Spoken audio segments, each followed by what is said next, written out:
la liberté d'opinion, le fonctionnaire est un citoyen comme les autres.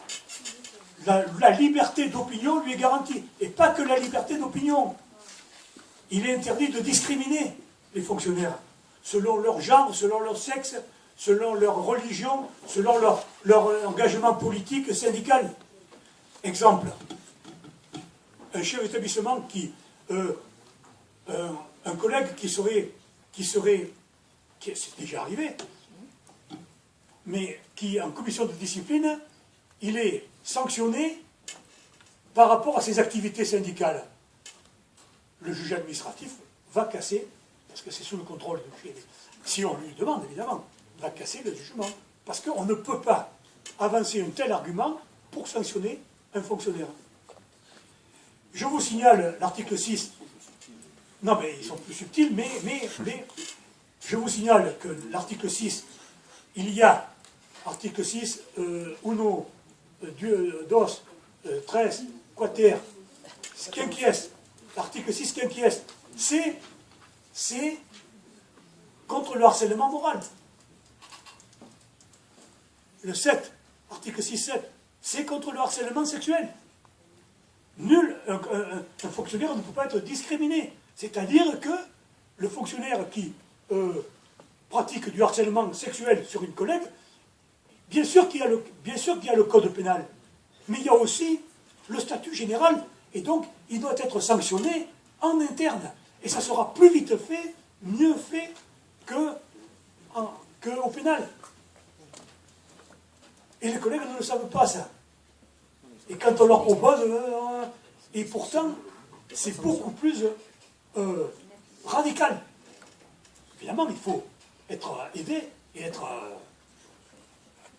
bien représenté. Hein, mais on peut le faire. Il y a tout le droit syndical. Je vous ai dit qu'il ne s'use que si l'on ne s'en sert pas. Et puis il y a l'article 11. L'article 11 qui dit que la collectivité publique, pour nous l'État, doit protéger le fonctionnaire.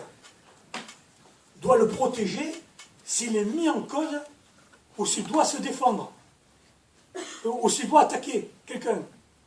S'il doit demander des comptes. Il est protégé comment? Mais il est protégé, par exemple, l'État doit lui donner des réparations dans certaines situations, qu'il faut après voir les unes après les autres, mais on verra au fur et à mesure, là, on en verra. Il doit rembourser les frais juridiques, si on le lui demande.